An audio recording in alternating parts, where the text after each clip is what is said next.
Good morning, everybody. I'm George Latimer, Westchester County Executive, and I'm joined by representatives of the local Rye Brook Village government, our county government, and the state government to announce that the state government is doing us a tremendous favor in this backyard of ours here to help us stop the bridge strike issue right over across the street at King Street. We've prioritized this, and we've seen some success, and we owe that success in equal measure to our partners at all three levels of government. We're joined here with me by State Senator Shelley Mayer, who will be speaking in a second, from the County Board of Legislators. Nancy Barr, who represents Rye Brook and neighboring communities, is here, and Mary Jane Shimsky, who's a county legislator and head of the Infrastructure Committee of the county legislature. Very important, all of these things. We're joined by David Heiser, who's a member of the Rye Brook Village Board of Trustees, representing himself as well as the other members of the Village Board, Mayor Paul Rosenberg and the group. Joan McDonald is with us. She is our Director of Operations. We have Commissioner Hugh Grecian from the Department of Public Works Transportation. We have Commissioner Sheriff Thomas Gleason from our Department of Public Safety, and my partner in all of this, Deputy County Executive Ken Jenkins. Our homeowner, Chris Cassis, is here, and we're the ones that are wrecking his lawn under the watchful eye of his mother. And hopefully we'll have as quick an opportunity, Chris. But Chris is a resident that lives right by the King Street Bridge, and he's going to talk a little bit about what his experience is here. And we're very fortunate to have the New York State Department of Transportation Commissioner, Therese Dominguez, who took time from her statewide responsibilities to be here with us in Westchester County. It is the state DOT that has really done us a tremendous favor here. We're appreciative to the commissioner, and we're going to have her speak in a second. I do want to mention that with us as well, from the New York State Department of Transportation, Region 8, we have Lance McMillan, who's the regional director, Heather Pillsworth, who's PIO, Gerald Charleston, who's the manager of the Hudson Valley Transportation Management Center, Asman Rahman, engineer in charge, and Mahmoud Ahmed, who's the area supervisor. We also have from the governor's office, Brian Hecht, who's with us here.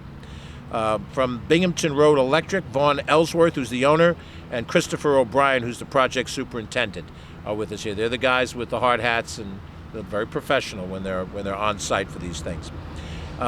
We owe a debt of gratitude to Governor Andrew Cuomo, because we reached out to the governor. We identified early in our tenure in this position, we took over 20 months ago, that the King Street Bridge was indicative of the breakdown of being able to make sure that the trucks that are traveling our roads know that on our Parkway system, we have limited clearances. It is not just a Westchester problem. This exists on Long Island. This exists in Rockland County. This exists in other parts of the state. But because Westchester, and particularly this bridge, is in an interesting geography, we get more of the bridge strikes than any place else per capita. The Hutchinson River Parkway, which is right outside our front door, becomes the Merritt on the other side of that bridge when it goes into Connecticut, parallels the New England Thruway. And for those truckers who are coming on the New England Thruway, not from this area, these are truckers from the South and from the Midwest, as they drive through this area, if they see a traffic jam on the New England Thruway going north, they look for alternate routes. And the most logical alternate routes are US 1, Boston Post Road, and when you look at a map, the limited access highway that the Hutchinson River Parkway Merritt combination represents. And if you're not familiar with the Parkway system of New York, New Jersey, Connecticut, you don't realize that they are not interstate highways. They are not built with all of the clearances and other elements that make a truck easily passable on an interstate. Now, right now, we have a major construction project, which the state is undertaking, the last mile project on the New England Thruway. In fact, this weekend, lanes of I-95 northbound and I-287 eastbound are going to be closed. It's going to be more difficult to come through this area to go to Connecticut. So it's very logical for a trucker who doesn't know the area, coming north on the New England Thruway, to get off on Mamaroneck Avenue, get on the Hutch, or get off at Westchester Avenue and get on the Hutch, and presume that they can travel in parallel on this roadway. And it works up until the King Street Bridge. And the low clearance on the King Street Bridge gave us last year 24 bridge strikes, and my friend Sean Adams from WCBS had a 10-year statistic of 130 bridge strikes, something in that nature. And that is an unacceptable situation. The professionals that we have who are here with the Westchester County Department of Public Safety, led by Commissioner Gleason and his captain and other individuals. The local police chief, Greg Austin, who is the chief of the Rybrook Police, they have to deal with bridge strikes, backing up traffic, unloading vehicles, lowering tire pressure to move a vehicle, and it becomes a 2 and 3 hour preoccupation that's disruptive to people. And on any given night, nobody knows what's on any given truck. And if the truck hits and breaks apart and it's carrying any kind of chemicals or any kind of a dangerous product, then we're dealing with evacuations in the middle of the night of the residential population around us. So this is not just a boutique issue. Some folks might say, well, that's the kind of a suburban problem. It's a legitimate issue. And so we've taken legitimate effort to try to tackle this and do the things that we can. And we're very happy that the New York State Department of Transportation has seen this as a priority and has gone on to help us with it. So I'd like to ask the Commissioner, Therese Dominguez, to join us at the microphone, share a few thoughts. Then I'm going to ask our State Senator, Shelley Mayer, who will speak on behalf of herself, and also her partner, Assemblyman Steve Otis, who could not be here today for this. And then we'll talk to our homeowner, and then we'll open it up to any questions that you may have about the specifics of what we're doing. Commissioner, thank you for being with us. Good morning, everybody, and thank you very much, County Executive Latimer, and all of the elected officials that are here today, all the community residents, the police, the Westchester County Police Force. Just want to thank everybody for taking the time to join us this morning to mark the completion of our $1.8 million King Street Bridge strike prevention project. It's truly an investment here in Westchester County, but also a model for the rest of the state. I also want to thank our homeowner, Mr. Casasi, for his graciousness in allowing us to take over his home this morning in such grand fashion. A big thank you, and on behalf of Governor Cuomo, I'm pleased to be here with you today. We all share an incredibly important concern, and that is the chronic problem of bridge strikes. The governor takes this issue so seriously that he dedicated $25 million in the current state budget for bridge strike prevention projects on state highways. And the King Street Bridge, as we all know, and as our County Executive Latimer pointed out, has been the unintended target for bridge strikes 130 times from 2008 to 2018. Just last year, this bridge was hit 24 times. Bridge strike prevention projects are first and foremost a matter of public safety. These crashes can cause serious injuries and fatalities and can lead to secondary crashes as well. So in turn, the strikes can and often do cause a drain on the resources here in Westchester County, whether it's the police department or to motorists, and possibly any necessary repairs to the structures that have to be completed as a result of the strike. So that's also another cost in all of this. So while we continue to address this problem, it's really gratifying to know that we have such strong partners in Westchester County, whether that's in the law enforcement realm, certainly in the state, in the county government, but also in the state legislature. The delegation that represents this county has been incredibly vocal and incredibly supportive of these efforts. And we can confidently say that today we're taking a step in the right direction. With the completion of this project, we are really truly taking a step in the right direction in terms of public safety. The overheight vehicle detection system now in place on the bridge is augmented by new signage, electronic VMS signs, which are those very large vehicle signs that you see. We have also done bridge lighting and communications upgrades that are connected to our Hudson Valley Traffic Management Center, as well as the Westchester County Police Department. DOT has also installed 2 overheight detectors at exits 26 and 29 on the Hutch in advance of this bridge. So when you're driving up by exit 26, these receiver sensors that are mounted on either side of the roadway produce an infrared beam that's carried over the Parkway. When an overheight vehicle actually hits the beam, The receiver sends a signal and it activates a warning message alert onto the sign. The driver is then notified to exit immediately. This project was initiated under our 3E, New York State Department of Transportation's 3E approach, which is really engineering, education, and enforcement, because it takes all three. It takes really good sound engineering, we need to educate the public, and we need to also have a factor of enforcement so that if people aren't taking this seriously, we have a component to make sure that they understand what it is. And it's just another example of how New York State Department of Transportation, under the leadership of Governor Cuomo, is really leveraging technology to enhance safety. This methodology that we're employing here also underscores the importance of partnerships. So we handle, New York State Department of Transportation is handling all the engineering and the work on our side, but the state and local partners that we have are really, really critical to the public education component. And our partners in law enforcement do an incredible job on the enforcement side, and I just want to underscore that again. Everyone is key to this, absolutely everyone. And we wouldn't be standing here without the dedication and commitment of all of our partners across the board at the state and local level. So on behalf of Governor Cuomo, thank you again for having me here today. I greatly appreciate the opportunity to talk about this new technology and how we're using it to improve safety, minimize risk, and enhance a community. Safety is really our number one priority, and I look forward to seeing firsthand the results that have already manifested themselves by virtue of the fact that we've only had, since this technology has come online in March, we've not had any bridge strikes. So thank you. Next, our state senator, Shelley Mayer. Thank you very much, and thank you, George, and thank you, Commissioner.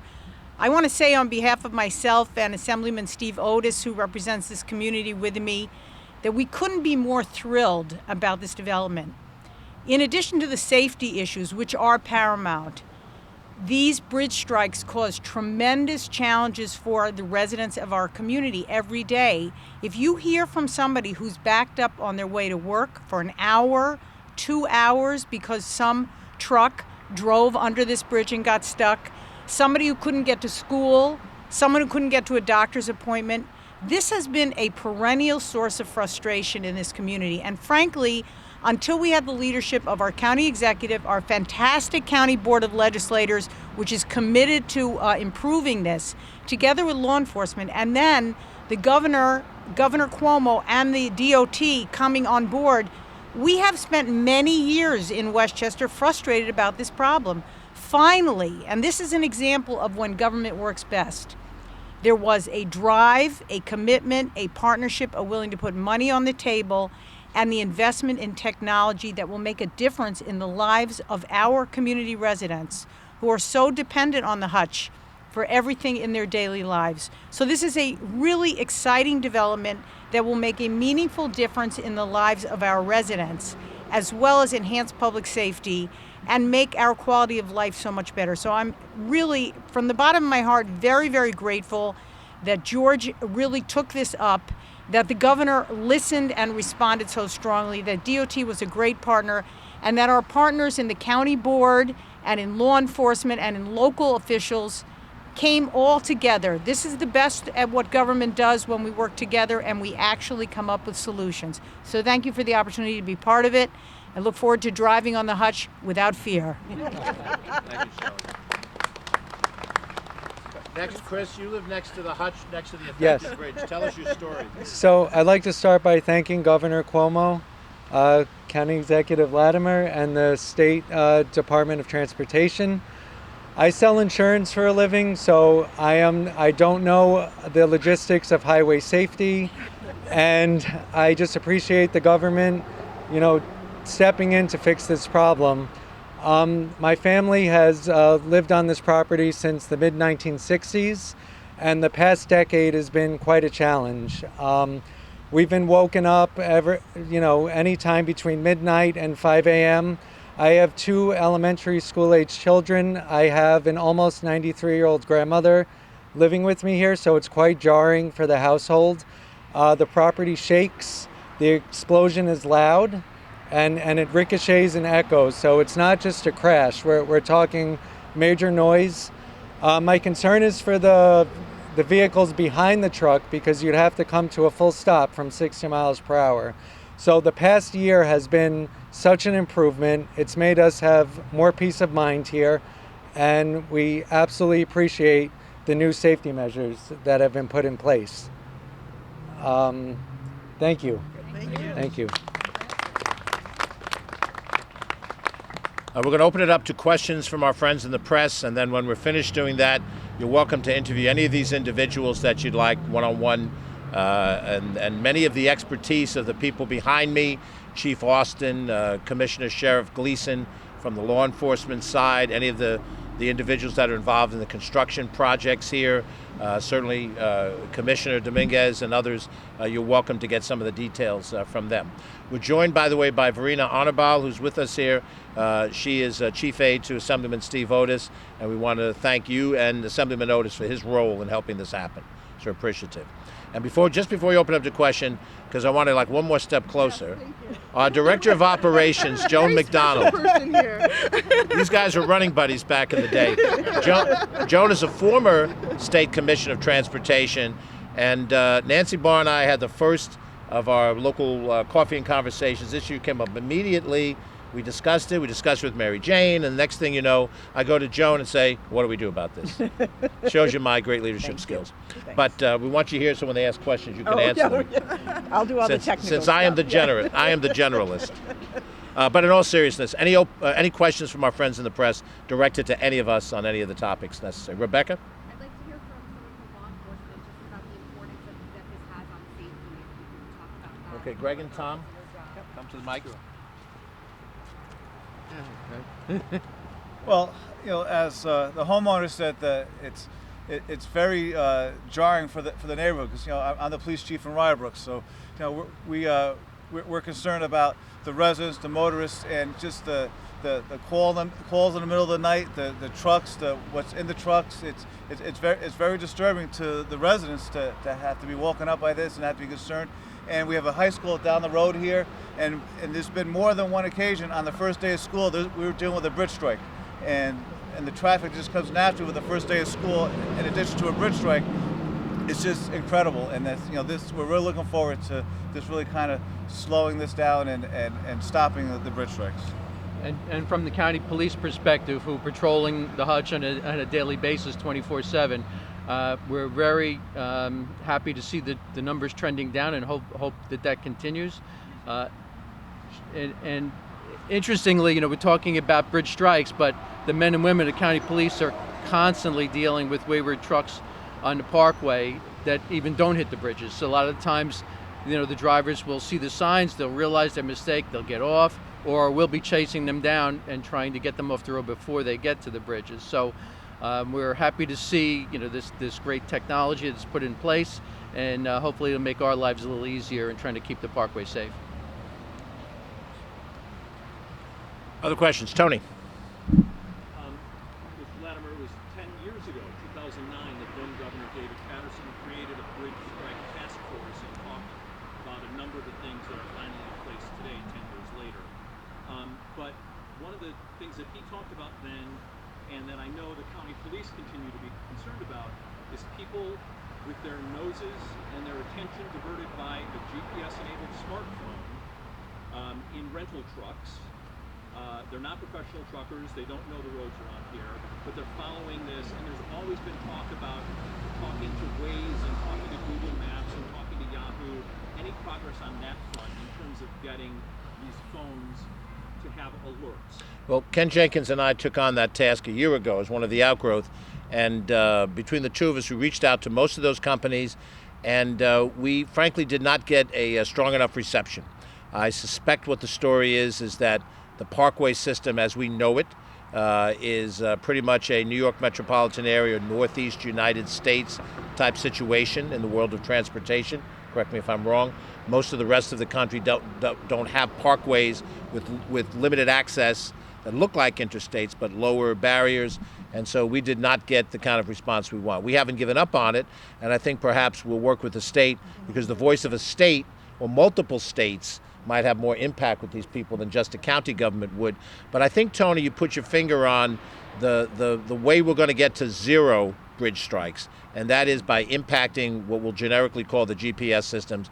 I am of a certain age and of a certain experience. Younger drivers relate almost solely on the GPS system, whichever one they contract with. There are commercial systems that will provide you certain information over and above the general one. But as you point out, if a person gets a rental truck, I've done that a few times. I'm out of my depth in driving a truck of that weight and of that height. But I will also tell you that there are professional truck drivers that don't routinely come through New York, New England. And when they're coming in from the South or they're coming in from the Midwest, they're not accustomed to driving on these roads. Almost never do you see a bridge strike from a trucker who's from the metropolitan area. And when we've gone through that, the police did an analysis of all the bridge strikes, and it was always an out-of-state trucker or, as you point out, someone who's not experienced driving an oversized vehicle. So today is not the end of the story. The end of the story will be hopefully when we have some success with those companies and they're willing to put those in the system. And then just to follow up, one of the things that you had looked at a year ago was the idea of a headbanger at the entrance to the parkway, which is some kind of structure with a height limiter hanging on a chain Right. to warn people even before they get on the parkway. Any progress with that? Well, we had a conversation. I don't want to put the commissioner on the spot here, but we had a conversation with some of her predecessors in DOT, and they discouraged us for that type of structure. I don't know if, Commissioner, you want to address that, if you're comfortable with it. I think the bottom line is there have been a number of things that have been tested over the course of years. This technology is new. It's proven literally over the course of the period of time that we've had it at our highest risk bridge in the state, which is this bridge right here. And if we can leverage this in other high-risk areas, I think we're in a good position. I think the investment in this level of technology is what needs to happen. So we've tested everything. We know what we're looking at. And I'm really glad to see the results are so significant in this particular situation. And this is the highest risk bridge in the state for bridge hits. Thank you. Other questions? Yes, Rich. Are there ever any bridge strikes coming from the north? The other direction. Basically, no, and for the reason that the parallel structure between the New England Thruway and the Merritt doesn't get you close enough to the King Street Bridge because there are other lower clearance bridges when you go further up the line. There actually is a North Street in Greenwich, which has an overpass, and so you can't get to King Street from the other side in order to hit the King Street Bridge from the other side. Now, someone asked me, why don't you just raise the bridge, make it a higher bridge and get rid of the problem? Two problems with that. The bridge is co-owned by Connecticut and New York, and getting two states to agree to anything is an issue. But from a Connecticut standpoint, if they raise this bridge, then the next bridge up the road would get all the bridge strikes, which would be in Connecticut, and why would they sign on to that? So Nobody is here from Connecticut, though, right? I'm sorry? Nobody is from Connecticut here, right? Okay. We're just in our own little silo called New York. I mean, I would think they would be happy too, because it's. Well, I hope they're happy. Thank you. Any other questions from our friends in the press? Any other issue? Yes, I'm sorry, Jenny.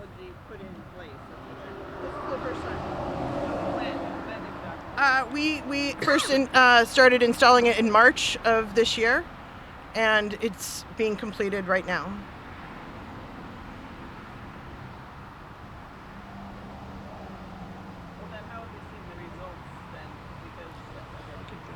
So we haven't had any bridge strikes since March. Oh, okay. So what was done in March then? We started to go ahead. No, go ahead. You tell what they instituted.